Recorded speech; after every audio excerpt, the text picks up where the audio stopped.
This is such a powerful comment. It really deserves to be highlighted. This is also true of the American South. There is a saying, blacks know more about white folks than they know about themselves. Now, I can't speak about the experience of being a black person who's a victim of racism, but as a white South African who grew up under apartheid, I do know something about the psychology of being racist. Now, in apartheid South Africa, white people controlled the economy. We had all the gold mines and the platinum and the diamonds and everything else. But there was one natural resource that black people had in abundance, that they had far more access to than white people.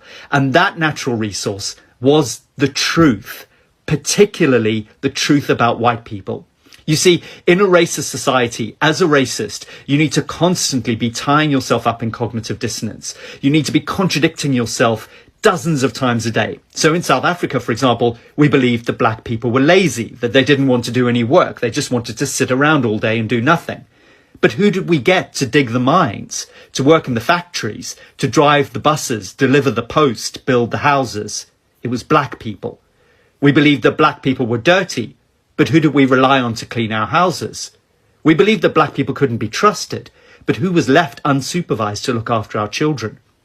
You see, what racism does is it forces the racist to act like a little child who will demand whatever they need at a particular moment, even if it's contradictory. Sometimes a black person will be like your child and you'll tell them what to do.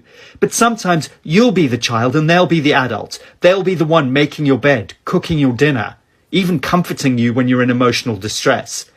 Racism damages white people profoundly, and then black people are the victims of that damage. We transmit that damage into their lives. But fundamentally, black people will always know more about white people as long as white people continue to be racist, because they will have the objectivity of being able to see that cognitive dissonance from the outside. This is what the writer Rebecca Solnit says about this issue, which sums it up much better than I ever could. I always pair privilege with obliviousness. Obliviousness is privilege's form of deprivation.